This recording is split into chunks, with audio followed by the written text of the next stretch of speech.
সংস্কার কমিশনের সুপারিশে ইসির স্বাধীনতা খর্ব হবে, স্থানীয় নির্বাচন হলে পেছাবে সংসদ নির্বাচন সিইসি। জাতীয় নির্বাচনের বিকল্প চিন্তার সুযোগ নেই বিএনপি, এটা সতর্কবার্তা, কোনো দূরত্ব নেই দাবি দুই উপদেষ্টার। ঋণের সুদ পরিশোধের সময় বাড়াতে ইতিবাচক চীন, বিদেশে বন্ধ থাকলেও রোহিঙ্গাদের জন্য অব্যাহত থাকবে মার্কিন সহায়তা। সাইমা ওয়াজেদ পুতুলের বিরুদ্ধে বিশ্বাসযোগ্য দুর্নীতির তথ্য পেয়েছে দুদক, দেশে ফিরিয়ে আনার চেষ্টা।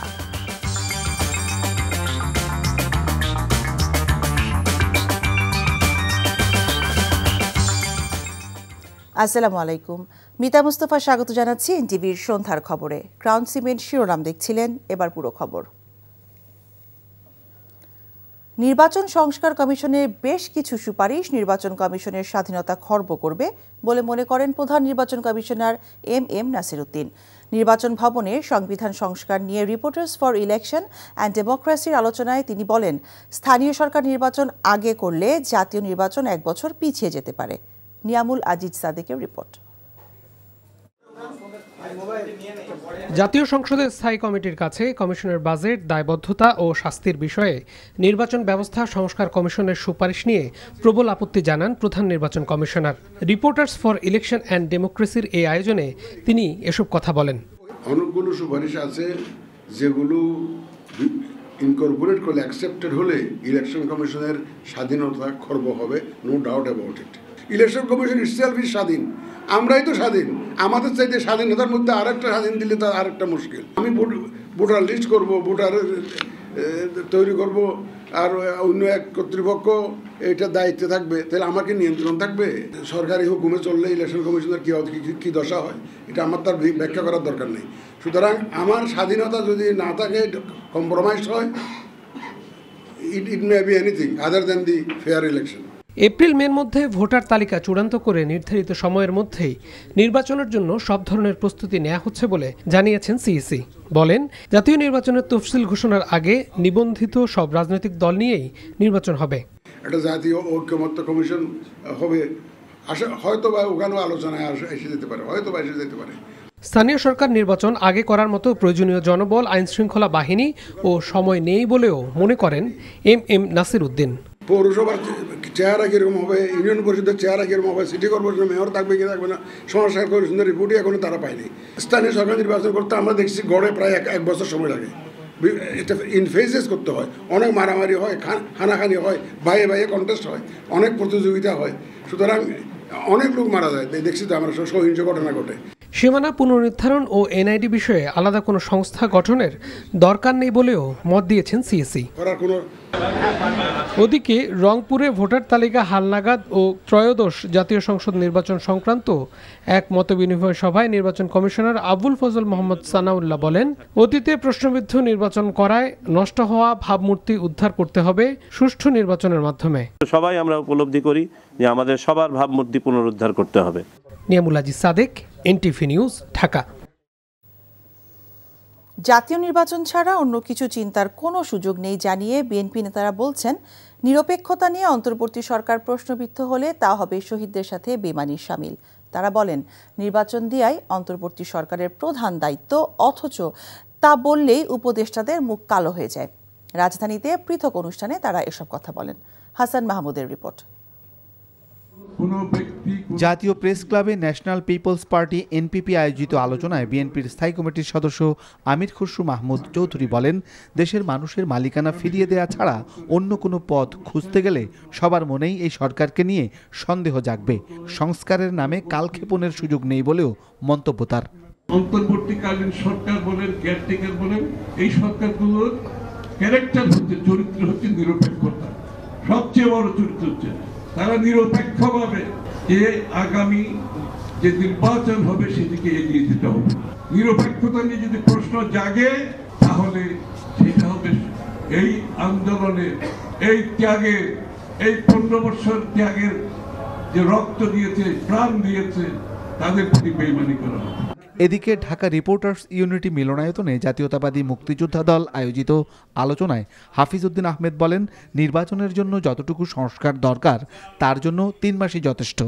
দল করার অধিকার সবার রয়েছে, তবে তা ক্ষমতায় থেকে নয়। শেখ হাসিনার সাথে সাথে অপসংস্কার বিদায় নিয়েছে, এখন সংস্কার করার ন্যায্য অধিকারী হলো একটি নির্বাচিত গণপ্রতিনিধি। মনে হয় আমরা নির্বাচনের কথা বললে উপদেষ্টাদের মুখ কালো হয়ে যায়, মনে হয় কেন একটা অন্যায় দাবি দাওয়া আমরা করি। আমরা তো অন্যায় দাবি দাওয়া করছি না, তবে এটা অবশ্যই বলবো, কিংস পার্টি গঠন করবেন না। যারা রাজনীতি করতে চায় এই সরকার থেকে পদত্যাগ করে বাইরে গিয়ে তারা সরকার গড়ে তুলুক। নাতির বয়সী ছেলে যদি বিএনপি মহাসচিবের বিরুদ্ধে খোঁচা দিয়ে কথা বলে, এটি অত্যন্ত দুঃখজনক। বক্তারা বলেন, দেশ গঠনে ছাত্র জনতার সাথে রাজনৈতিক দলগুলোর ঐক্য জরুরি। এখন সীমান্তে আমার প্রতিবেশী দেশ আবার গন্ডগোল শুরু করেছে। Hasan Mahmud, NTV news, Dhaka. BNP নেতাদের সাম্প্রতিক বক্তব্যকে সরকারের জন্য সতর্কবার্তা মন্তব্য করে পরিবেশ উপদেষ্টা সৈয়দা রিজওয়ানা হাসান বলেছেন, উপদেষ্টাদের কেউ রাজনৈতিক দলের সাথে সম্পৃক্ত নন। আর আইন উপদেষ্টা আসিফ নজরুল বলেছেন, রাজনৈতিক দলগুলোর সঙ্গে সরকারের কোনো দূরত্ব নেই। দুপুরে রাজধানীতে আলাদা অনুষ্ঠানে তারা এসব কথা বলেন। নূর হোসেনের রিপোর্ট। রাজধানীর পানি ভবনে জলবায়ু পরিবর্তনজনিত অভিযোজন প্রশমন শীর্ষক কর্মশালার আয়োজন করে এশিয়ান ডেভেলপমেন্ট ব্যাংক এবং পানি সম্পদ মন্ত্রণালয়। এর উদ্বোধন শেষে সাংবাদিকদের বিভিন্ন প্রশ্নের জবাব দেন পরিবেশ, বন ও জলবায়ু বিষয়ক উপদেষ্টা সৈয়দা রিজওয়ানা হাসান। রাজনৈতিক দলের পক্ষ থেকে যে কথাটা বলা হচ্ছে সেটা রাজনৈতিক শক্তি হিসাবে সতর্কতামূলক একটা বার্তা তারা দিতেই পারে। উপদেষ্টা পরিষদের কেউ রাজনৈতিক দল গঠন করছেন উপদেষ্টা পরিষদের থেকে, এটা আমার জানা নেই। কোনো দল নির্বাচন করবে কি করবে না, কেমন করে রাজনীতির মাঠে ফিরবে বা ফিরবে না, সেটা সেই দলের উপর নির্ভর করে। এটার প্রক্রিয়া তো একটা সরকার বাতলিয়ে দিবে না। জুলাই ঘোষণাপত্র নিয়ে সাংবাদিকদের আরেক প্রশ্নের জবাবে রিজওয়ানা জানান, ঘোষণাপত্রে মুক্তিযুদ্ধকে অবজ্ঞা করার সুযোগ নেই, তবে আওয়ামী লীগের মতো করে মুক্তিযুদ্ধকে না দেখার আহ্বান জানান তিনি। মুক্তিযুদ্ধকে অবজ্ঞা করা হয়, এইটা বা অবজ্ঞা করা হবে এমন কোনো প্রক্রিয়ার সাথে কোনো বাংলাদেশি জড়িত থাকবে বলে আমি কিন্তু কোনো কারণেই মনে করি না। বরং মুক্তিযুদ্ধকে একটি বিশেষ দল তাদের ক্ষমতায় থাকার হাতিয়ার হিসেবে ব্যবহৃত করে জাতিকে বিভক্ত করেছিল। এটা কিন্তু আপনাকে মনে রাখতে হবে, আমরা যেন আবার সেই বিভক্তির দিকে না যাই। এদিকে সচিবালয়ে আইন উপদেষ্টা আসিফ নজরুলের কাছে সাংবাদিকদের প্রশ্ন ছিল, সরকারের সঙ্গে রাজনৈতিক দলগুলোর দূরত্ব তৈরি হচ্ছে কিনা। এটা মাঝে মাঝে মনে হয় যোগাযোগ কম থাকলে মনে হয় গ্যাপ, আসলে কোনো গ্যাপ নাই, যোগাযোগ আরো বাড়ানো। নূর হোসেন, এনটিভি নিউজ, ঢাকা। চীনের কাছ থেকে নেওয়া ঋণ পরিশোধের সময়সীমা বাড়ানোর ব্যাপারে ইতিবাচক সাড়া পাওয়া গেছে। আর ভারতের ভিসা জটিলতায় চিকিৎসা প্রত্যাশী নাগরিকদের জন্য বিকল্প হিসেবে চীনের কুনমিং শহরকে বিবেচনা করছে বাংলাদেশ। চীন সফর শেষে ব্রিফিংয়ে এসব জানান পররাষ্ট্র উপদেষ্টা তৌহিদ হোসেন। শফি মাহমুদ সাগরের রিপোর্ট। চীনের পররাষ্ট্রমন্ত্রী ওয়াং ইর আমন্ত্রণে গত 20 থেকে 24 জানুয়ারি প্রথম দ্বিপক্ষীয় সরকারি সফর করেন অন্তর্বর্তী সরকারের পররাষ্ট্র উপদেষ্টা মোহাম্মদ তৌহিদ হোসেন। দেশে ফিরে রোববার পররাষ্ট্র মন্ত্রণালয়ে সফর সংক্রান্ত ব্রিফিংয়ে তিনি জানান, চীনকে ঋণ পরিশোধের সময়সীমা 15 থেকে বাড়িয়ে 30 বছর করার প্রস্তাব দেওয়া হয়েছে। প্রস্তাবে চীনের ইতিবাচক সাড়ার পাশাপাশি ঋণের সুদের হার কমানোর ব্যাপারেও আলোচনা হয়েছে। আমি এটুকু বলতে পারি যে সুদের সময়সীমা বাড়ানোর ব্যাপারে আমি বেশ পজিটিভ একটা অ্যাটিটিউড দেখেছি ফরেন মিনিস্টারের। আপনি জানেন যে ফরেন মিনিস্টার কিন্তু শুধু ফরেন মিনিস্টার নন, তিনি নেতৃত্বের অত্যন্ত উচ্চ পর্যায়ে আসীন এক ব্যক্তি। এদিকে ভিসা জটিলতায় ভারতের চিকিৎসা সেবা নিতে সমস্যায় পড়ছেন বাংলাদেশিরা। এই সমস্যার সমাধানে চীনকে বিকল্প চিকিৎসা মাধ্যম হিসেবে বিবেচনার কথা জানান পররাষ্ট্র উপদেষ্টা। বলেন, বাংলাদেশে চীনের বিনিয়োগে একটি আধুনিক হাসপাতাল নির্মাণের ব্যাপারে একমত হয়েছে দুদেশ। ভারতের সাথে চিকিৎসার জন্য যারা যেতেন তাদের একটু ভিসা নিয়ে সমস্যা হচ্ছে কিছুটা, যেহেতু হচ্ছে কাজেই একটা বিকল্প উৎস পেলে সুবিধা হয়, এই হিসাবে কুনমিংকে চিন্তা করেছিলাম আমরা। এবং কুনমিং এর যে ডেপুটি গভর্নর উনি এসেছিলেন এবং ওখানে কথাবার্তা হয়েছে, তারা এই ব্যাপারে 2-3টি হসপিটালকে আইডেন্টিফাই করেছে। ব্রহ্মপুত্র নদের উপর চীনের বাঁধ নির্মাণে বাংলাদেশের পক্ষ থেকে উদ্বেগ জানানো হয়েছে উল্লেখ করে পররাষ্ট্র উপদেষ্টা বলেন, তবে এই সফরে তিস্তা নদীর ব্যাপারে কোনো আলোচনা হয়নি। তিস্তার ব্যাপারে কোনো আলোচনা হয়নি, কারণ শফি মাহমুদ সাগর, এনটিভি নিউজ, ঢাকা। ট্রাম্প ক্ষমতায় আসলে বৈদেশিক আর্থিক সহযোগিতা নীতিতে পরিবর্তন আসবে, এমনটা প্রত্যাশিত ছিল উল্লেখ করে পররাষ্ট্র উপদেষ্টা মোহাম্মদ তৌহিদ হোসেন বলেন, নতুন বাস্তবতা পর্যবেক্ষণ করছে বাংলাদেশ। পররাষ্ট্র মন্ত্রণালয়ে এক প্রশ্নের জবাবে তিনি কথা বলেন। শনিবার যুক্তরাষ্ট্রের পররাষ্ট্র মন্ত্রণালয়ের নির্দেশে আগামী 90 দিনের জন্য সব মার্কিন বৈদেশিক সহায়তা কর্মসূচি সাময়িকভাবে বন্ধ করা হয়েছে। সে অনুযায়ী মার্কিন সাহায্য সংস্থা USAIDর অর্থায়নে বাংলাদেশে বাস্তবায়নাধীন সব প্রকল্প ও কর্মসূচির ব্যয় অবিলম্বে বন্ধের নির্দেশনা দেওয়া হয়েছে। সংস্থাটির বাংলাদেশ কার্যালয়ের পরিচালক রিচার্ড বি অ্যারন চুক্তিবদ্ধ সব স্থানীয় উন্নয়ন সংগঠনের জন্য এই নির্দেশনা জারি করে চিঠি দেন। এই বিষয়ে পররাষ্ট্র উপদেষ্টা তৌহিদ হোসেন বলেছেন, USAIDর অর্থায়ন বন্ধ হবে তা অনুমেয়ই ছিল। তারা সব ধরনের ফান্ডিং আপাতত কত 60 দিন না কত দিন 90 দিনের জন্য তারা বন্ধ রাখছে। এটা মোটামুটি কিন্তু প্রত্যাশিত ছিল। উনি কিন্তু নির্বাচনের আগে থেকে বলছিলেন যে উনি এগুলি বিবেচনা করবেন, নতুন করে দেখবেন। তো তারা বিবেচনার জন্য সময়টা নিয়েছে, এইভাবেই তো বলছে যে তারপরে দেখবে যে কোনখানে দিতে হয়। যুক্তরাষ্ট্রের নতুন প্রেসিডেন্ট এসেছেন এবং তিনি তার যে নীতিমালা সেগুলি যে আগের থেকে ভিন্ন, এটা তো সর্বজন বিদিত। কাজে আমাদেরকে দেখতে হবে যে আসলে আলটিমেটলি কি দাঁড়ায়, এবং যে কোনো পরিস্থিতি সৃষ্টি হবে যখন, তখন সেটা আমাদেরকে মডাস ভিভেন্ডি বের করে নিতে হবে যে আমরা কি করে। রোহিঙ্গা জনগোষ্ঠীর খাদ্য ও পুষ্টি কার্যক্রম পরিচালনার লক্ষ্যে মার্কিন সহায়তা অব্যাহত থাকবে বলে জানিয়েছেন প্রধান উপদেষ্টার উপ প্রেস সচিব অপূর্ব জাহাঙ্গীর। আর প্রেস সচিব শফিকুল আলম বলেছেন, কিছু তৈরি পোশাক কারখানায় ভাঙচুর বা বন্ধ হয়ে যাওয়ার কারণে এই খাতে তেমন প্রভাব ফেলবে না। আজ এক সংবাদ সম্মেলনে তারা এসব কথা বলেন। তাদের জন্য ইউএসএইড যে নিউট্রিশন এবং রিসোর্সেস প্রোভাইড করতো, ওইটার থেকে ওই এটা এক্সাম্পট হয়েছে, ওইটা জারি থাকবে। এটা আমাদের হবে। আজকেও আমি একটা পত্রিকায় দেখলাম যে 51টা ফ্যাক্টরি বন্ধ হয়েছে। এখন ফ্যাক্টরি খুলবে, বন্ধ হবে, এটা হচ্ছে একটা ন্যাচারাল প্রসেস। কিন্তু আমার যখন গভর্নমেন্ট দেখে, সেটা হচ্ছে যে বাংলাদেশের এক্সপোর্ট কি বাড়ছে। বাংলাদেশের এক্সপোর্ট অগাস্টে সেপ্টেম্বরে বেড়েছে 7%, অক্টোবরে 16 বা 18%, নভেম্বরে প্রায় 22%, ডিসেম্বরে 18%-এর মতো। তো আমাদের তো গ্রোথ তো সেই রকমই। এটা পুরো বাংলাদেশের ওভারঅল এক্সপোর্ট, বাংলাদেশের ওভারঅল ইকোনমিতে এদের মানে কন্ট্রিবিউশন খুবই মাইনিউস্কুল, একদমই কিছু না বলতে গেলে। সাবেক প্রধানমন্ত্রী শেখ হাসিনার মেয়ে এবং বিশ্ব স্বাস্থ্য সংস্থার দক্ষিণ পূর্ব এশিয়ার আঞ্চলিক পরিচালক সাইমা ওয়াজেদ পুতুলকে দেশে ফিরিয়ে আনার চেষ্টা করছে দুর্নীতি দমন কমিশন দুদক। দুদকের মহাপরিচালক মোহাম্মদ আক্তার হোসেন সাংবাদিকদের এই তথ্য জানান। তিনি বলেন, সাইমা ওয়াজেদ পুতুলকে দেশে ফিরিয়ে আনা যায় কি না সে বিষয়ে দুদকের তদন্ত দল কাজ করছে।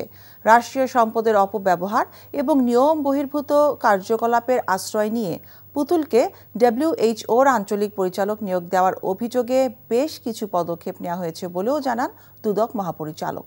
তিনি বলেন, সার্বিকভাবে দেখা গেছে সাইমা ওয়াজেদ পুতুলের বিরুদ্ধে দুর্নীতির বিশ্বাসযোগ্য অভিযোগ রয়েছে।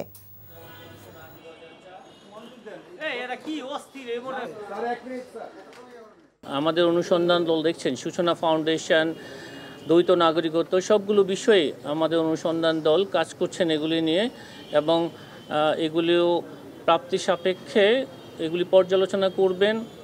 সেগুলির সাথে তার নিয়োগ, তার অর্থ আত্মসাৎ কিংবা কর ফাঁকির সবগুলো বিষয়েই অনুসন্ধান দল বিবেচনা করবেন। বাংলাদেশের নাগরিক হিসাবে করা এবং দ্বৈত নাগরিকত্ব ক্ষেত্রে এগুলি নির্দিষ্ট নীতিমালা রয়েছে এবং অনুসন্ধান দল সেই বিষয়গুলো দেখছেন।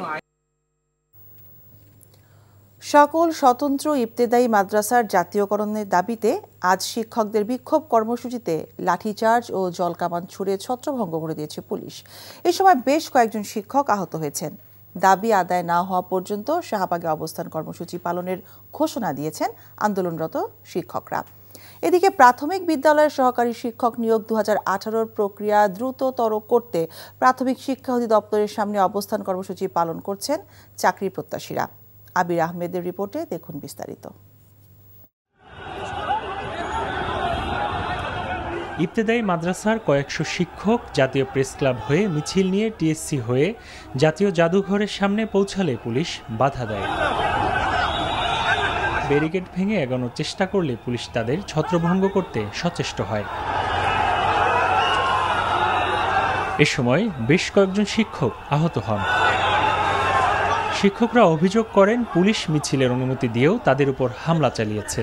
তারা আমাদেরকে আশ্বস্ত করেছে যে আমাদের দাবি দাবা মেনে নেবে, কিন্তু দীর্ঘ 6 মাস হয়েছে এখনো আমাদের দাবি দাবার ব্যাপারে কোনো উদ্যোগ নেওয়া হয় নাই। আমাদের পরিবার পরিজন নিয়ে খুব অভাবের সাথে সংসার চালাচ্ছি। পরে প্রধান উপদেষ্টা বরাবর স্মারকলিপি দেন স্বতন্ত্র ইবতেদায়ী মাদ্রাসার শিক্ষকরা। দাবি না মানা হলে শাহবাগে অবস্থান কর্মসূচি চালিয়ে যাওয়ার ঘোষণা দিয়েছেন তারা। প্রাইমারি যেমনিভাবে জাতীয়করণ করছে আমাদেরকে জাতীয়করণ করবে, ঘোষণা দেবে, তারপর আমরা মার্চ ছাড়ব। আমরা অনেক দুঃখে কষ্টে মানবতার জীবন যাপন করতেছি। পুলিশ বলছে মিছিল নিয়ে ব্যারিকেড ভেঙে সামনে এগোনোর চেষ্টা করলে তাদের বাধা দেয়া হয়। পুলিশেরা আমাদের লাঠিচার্জ করছে, পুলিশেরা আমাদের জলকামান দিছে। আমাদের ব্যারিকেড ছিল, আমাদের পুলিশ ফোর্স ছিল, ব্যারিকেড ভেঙে ধাক্কা থেকে দিয়ে অ্যাসল্ট করে তারা কিন্তু প্রায় 100 জন ওই পাশে চলে গিয়েছিল।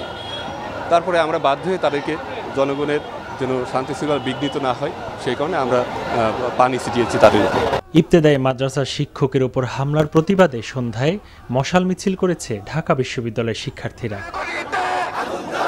এদিকে রাজধানীর মিরপুরে প্রাথমিক শিক্ষা অধিদপ্তরের সামনে সরকারি প্রাথমিক বিদ্যালয়ের 2018 সালের সহকারী শিক্ষক নিয়োগ প্রক্রিয়া দ্রুত করার দাবিতে অবস্থান কর্মসূচি পালন করেছে লিখিত ও মৌখিক পরীক্ষায় উত্তীর্ণ চাকরি প্রত্যাশীরা।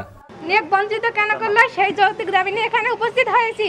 আমাদের এই যৌক্তিক দাবি না মানা হয় তাহলে এর পরবর্তী সময় আমরা আরো কঠোর থেকে কঠোরতর আন্দোলন করব। অবিলম্বে দাবি আদায় না হলে ব্লকেট কর্মসূচি পালনের হুঁশিয়ারি দেন বঞ্চিত শিক্ষকরা। আবির আহমেদ, এনটিভি নিউজ, ঢাকা। যেসব শীর্ষ সন্ত্রাসী জামিনে বাইরে আছে তাদের আবারও আইনের আওতায় আনা হবে বলে জানিয়েছেন স্বরাষ্ট্র উপদেষ্টা জাহাঙ্গীর আলম চৌধুরী। সকালে কেরানীগঞ্জে ঢাকা কেন্দ্রীয় কারাগারে জরুরি সেবা হটলাইন উদ্বোধন করে তিনি একথা বলেন। তিনি বলেন, দেশের বিভিন্ন স্থানে চাঁদাবাজি, খুনসহ নানা অপরাধ বেড়েছে, যাতে জামিনে মুক্ত শীর্ষ সন্ত্রাসীদের জড়িত থাকার প্রমাণ মিলেছে বলেও তিনি মন্তব্য করেন। আবির আহমেদের আরেকটি রিপোর্ট।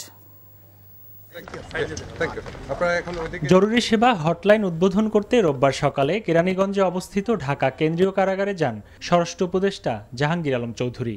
এ সময় তাকে গার্ড অফ অনার প্রদান করা হয়। ঘুরে দেখেন কারাগার। পরে উদ্বোধন করা হয় কারাগারের জরুরি সেবা হটলাইন নম্বর। এখন থেকে এই সেবার মাধ্যমে ভোগান্তি ছাড়া বন্দীদের সাথে দেখা, ফোনে কথা বা খোঁজখবর নিতে হলে আগে থেকে যোগাযোগ করে সময় নিতে পারবেন স্বজনরা। আর এই সার্ভিসটিতে নিয়োগ দেওয়া হবে জুলাই আন্দোলনে আহত ব্যক্তিদের বলে জানান স্বরাষ্ট্র উপদেষ্টা। এই হটলাইনেও আমরা এই যে আমাদের যারা এই জুলাই অগাস্টের বিপ্লবে যারা আহত হয়েছে আমরা তাদের থেকে এখানে এমপ্লয়মেন্ট দেওয়ার চেষ্টা করব, তাদের একটা কর্মসংস্থানের জন্য এখানে সুযোগ হয় এটার ব্যবস্থা করব। এ সময় এক প্রশ্নের জবাবে জাহাঙ্গীর আলম চৌধুরী বলেন, শীর্ষ সন্ত্রাসীরা জামিনে মুক্তি পেয়ে আবারও নানা ধরনের অপরাধে জড়িয়ে পড়ছে, তাই অপরাধ নিয়ন্ত্রণে আবারও তাদের আইনের আওতায় আনা হবে। ছিনতাই, চাঁদাবাজি হচ্ছে এবং যারা করতেছে তারা ধরাও পড়তেছে, আবার ছাড়া পাওয়ার পরে আবার তারাও আবার এর ভিতরে করতেছে। এটা সত্যি কথা। তা আমরা চেষ্টা করতেছি এটা যে যতভাবে হোক কমায় আনার জন্য। যেই ধরা পড়বে তারই আইনের আওতায় নিয়ে আনা হবে।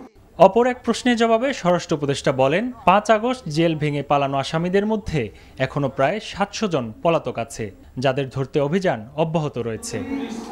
আবির আহমেদ, এনটিভি নিউজ, ঢাকা। অবকাঠামো সহ বাংলাদেশের অর্থনৈতিক অগ্রযাত্রায় চীনের গুরুত্বপূর্ণ ভূমিকা রয়েছে উল্লেখ করে জামায়াতে ইসলামের আমির ডাক্তার শফিক রহমান বলেছেন, চীনের সাথে বাংলাদেশের সম্পর্ক আরও মজবুত করতে হবে।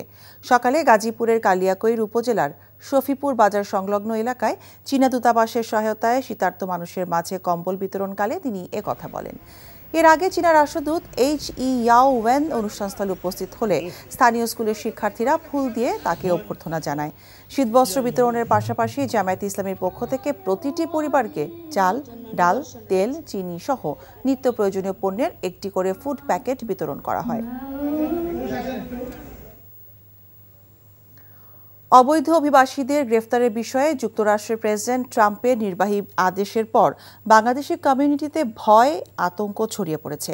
4 জন বাংলাদেশিকে গ্রেফতার করা হয়েছে বলে একটি মহল থেকে অপপ্রচার চালানো হলেও এই তথ্য সঠিক নয় বলে জানা গেছে।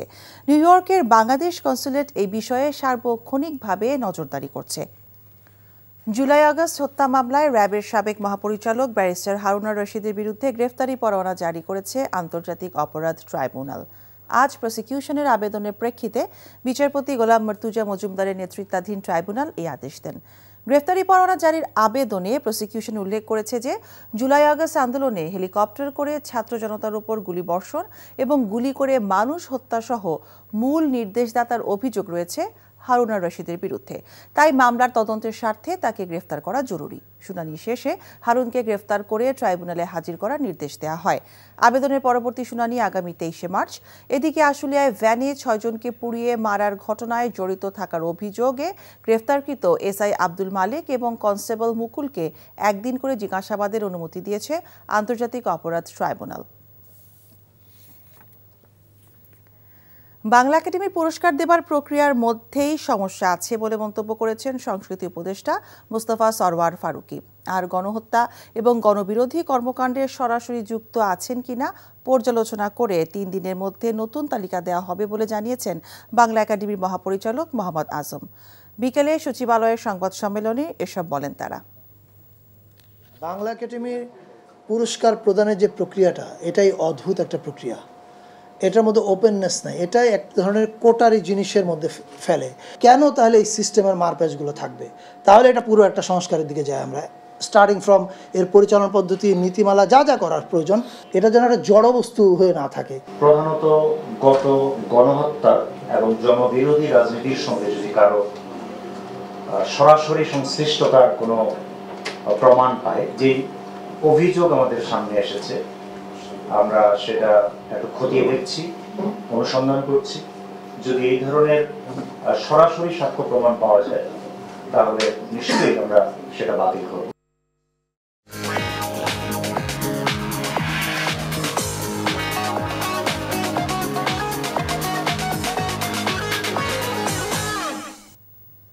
নগদ নিবেদিত অর্থনীতির খবর। ভ্যাট নির্ধারণের পর নিত্যপণ্য কিনতে মানুষের কষ্ট হলেও অর্থনীতি সচল রাখতে সেটা করতে বাধ্য হচ্ছে সরকার। আন্তর্জাতিক কাস্টমস দিবসের অনুষ্ঠানে একথা বলেছেন অর্থ উপদেষ্টা ডক্টর সালেউদ্দিন আহমেদ। আর এনবিআর চেয়ারম্যান আব্দুর রহমান খান বলেন, ঋণের দায় শোধ করতেই বেশিরভাগ আয় শেষ হয়ে যাচ্ছে। রাজস্ব ভবনে কাস্টমস দিবসের আলোচনায় তারা এসব কথা বলেন। নিয়ামুল আজিজ সাদেকের আরেকটি রিপোর্ট। বেশ কিছু খাতে ভ্যাট বৃদ্ধি নিয়ে সামাজিক যোগাযোগ মাধ্যম ও জনমনে অসন্তুষ্টি চলছে বেশ কিছুদিন ধরে। ভ্যাট বৃদ্ধিতে জনজীবনে নেতিবাচক প্রভাব নিয়ে গণমাধ্যমের রিপোর্টের কঠোর সমালোচনা করেন অর্থ উপদেষ্টা। এই ভ্যাট বাড়ানো কেন, ও বাড়ানো কেন, ভেতরের কাহিনী কি কি সেগুলো আমরা সবসময় বলি না। সবই খারাপ বাংলাদেশে, সবই ভালো, এমন ভাব আমি মাঝে মাঝে দেখি যে বাংলাদেশের মধ্যে বন্ধ হয়ে গেলো, বাংলাদেশের মধ্যে দেশই নাই মতো, এরকম ভাব। এই হচ্ছে না, ওই হচ্ছে না, ওই পেঁয়াজের দাম কমে গেছে, আলুর দাম কমে গেছে, চালের দাম অনেক বেড়ে গেছে। তবে এটা ঠিক, জনগণের ডেফিনেটলি জনগণের কিছুটা কষ্ট হচ্ছে, তাদের কর ক্ষমতার মধ্যে থাকছে না অনেক কিছু, সেটা আমরাও করব। তার মানে ইচ্ছাকৃতভাবে তো করছে না। যে জাতীয় কাস্টমস দিবস উপলক্ষে আগারগাঁওয়ের রাজস্ব ভবনে এনবিআর চেয়ারম্যান বলেন, বিগত সরকারের নানা প্রকল্পের ঋণ শোধ করতেই সরকারের প্রায় সব আয় শেষ হয়ে যায়। আমাদের ঋণের বোঝা ক্রমাগত বাড়বে এবং আমাদের ডেভেলপমেন্ট পার্টনার আমাদেরকে ক্রমাগত চাপ দিবে। তারা যখন দেখবে যে ঋণ পরিশোধের ক্ষমতা নাই, তখন কিন্তু তারা ঋণ দেওয়া বন্ধ করে দেবে। স্বাভাবিক, অটোমেটিক্যালি তখন আমাদেরকে চাপ দিবে, যেই চাপগুলো এখন আমরা সহ্য করছি। ট্রানজেকশনগুলো রেকর্ডেড হয়ে গেলে তারা তাদের ভ্যাট ট্যাক্সটা নিয়ম মতো দিতে হবে, এটাই বড় ডেটারেন্ট। আমরা বলতে চাই, আমরা প্রয়োজনে ভ্যাটের হার কমাবো, ট্যাক্সের হার কমাবো, যে কিছু গুটি কয়েকের হাতে সবকিছু চলে আছে।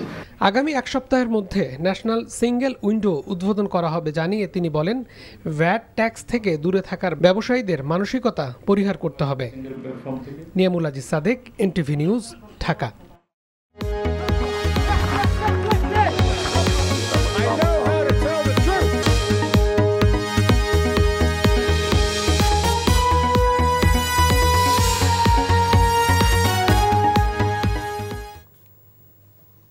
ইসলামী ব্যাংক আন্তর্জাতিক খবর।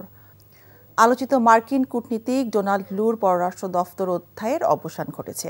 ডোনাল্ড ট্রাম্প যুক্তরাষ্ট্রের প্রেসিডেন্ট পদে শপথ নেওয়ার আগেই দক্ষিণ ও মধ্য এশিয়া বিষয়ক সহকারী সেক্রেটারি পদে তার মেয়াদের সমাপ্তি ঘটে।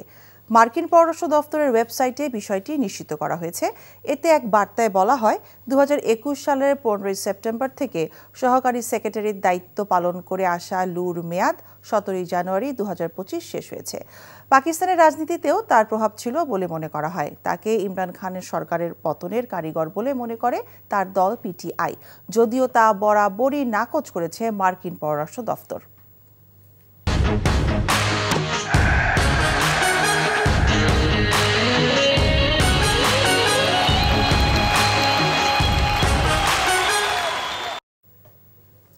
সামিট গ্রুপ বিপিএল ক্রিকেটের খবর। দেশের ক্রিকেট ইতিহাসে অন্যতম কলঙ্কজনক দিন দেখল আজ। দুর্বার রাজ্যের বিদেশি ক্রিকেটাররা পারিশ্রমিক না পাওয়ায় দিনের দ্বিতীয় ম্যাচে দলের সঙ্গে মাঠে না এসে নজির গড়ার পর কম যায়নি বিসিবি। নিজেদের বিপিএলের তৈরি নিয়ম ভেঙেছে নিজেরাই। একাদশে অন্তত 2 জন বিদেশি ক্রিকেটার খেলানোর নিয়মকে পাশ কাটিয়ে স্থানীয় একাদশের রাজশাহী দলকে মাঠে নামতে দিয়েছে তারা। নিলয় মজুমদারের রিপোর্ট। সেই দুপুর থেকেই শোনা যাচ্ছিল রাজশাহীর সব ক্রিকেটার মাঠে যাবেন না ঢাকার শেষ পর্বের ম্যাচ খেলতে। স্থানীয় ক্রিকেটাররা পারিশ্রমিক পাননি, বাদ যাননি বিদেশি ক্রিকেটার ও কোচিং স্টাফরাও। শেষ বেলায় সামাজিক যোগাযোগ মাধ্যমে চেকের খাম হাতে এনামুল হক বিজয়ের নেতৃত্বে খুশি মুখের স্থানীয় ক্রিকেটারদের ছবি দেখা গেলেও রায়ান বালদের দেখা যায়নি।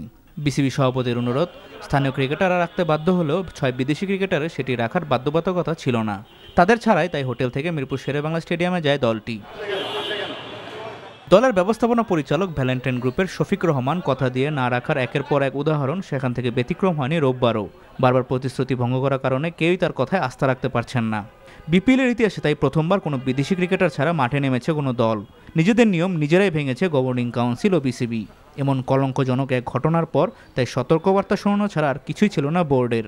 ডেফিনেটলি তারা বিশ্বাসটা রাখেনি। এখন আমরা আপনি কতটুকু ছাড় দিবেন, তো এখন কথাটা হচ্ছে সময় এসেছে যে we have to take action. আর শেষের দিকে তো বিপিএল এর যেটা আমাদের প্রপার্টি, এটা ক্রিকেট বোর্ডের প্রপার্টি। এটা ক্রিকেট বোর্ডের সুনাম, দেশের সুনামের জন্যে এই আমাদের যে কন্ট্রাক্ট অনুযায়ী যে অ্যাকশন নিতে হবে, এটা ইনশাল্লাহ কঠিন থেকে কঠিনতর হতে পারে। শোনেন, আমি তো বললাম যে কঠিন তো, এটা তো আমি এখনো কন্ট্রাক্টটা সামনে থাকলে লাইন বাই লাইন বলে দিতে পারতাম, কিন্তু ওইটা দেখছে। বাট যেটা ফ্রেমওয়ার্কে যে অ্যাকশন নিতে হবে সেই অ্যাকশন হবে।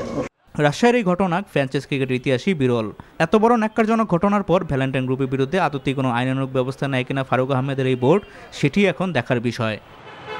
নীলা মজুমদার, এনটিভি নিউজ, ঢাকা। খবর শেষ করছি, যাবার আগে ক্রাউন সিমেন্ট শিরোনামগুলো আরও একবার। সংস্কার কমিশনের সুপারিশে ইসির স্বাধীনতা খর্ব হবে। স্থানীয় নির্বাচন হলে পেছাবে সংসদ নির্বাচন সিইসি। জাতীয় নির্বাচনের বিকল্প চিন্তার সুযোগ নেই বিএনপি, এটা সতর্কবার্তা। কোনো দূরত্ব নেই দাবি 2 উপদেষ্টার। ঋণের সুদ পরিশোধে সময় বাড়াতে ইতিবাচক চীন। বিদেশে বন্ধ থাকলেও রোহিঙ্গাদের জন্য অব্যাহত থাকবে মার্কিন সহায়তা। সাইমা ওয়াজেদ পুতুলের বিরুদ্ধে বিশ্বাসযোগ্য দুর্নীতির তথ্য পেয়েছে দুদক, দেশে ফিরিয়ে আনার চেষ্টা।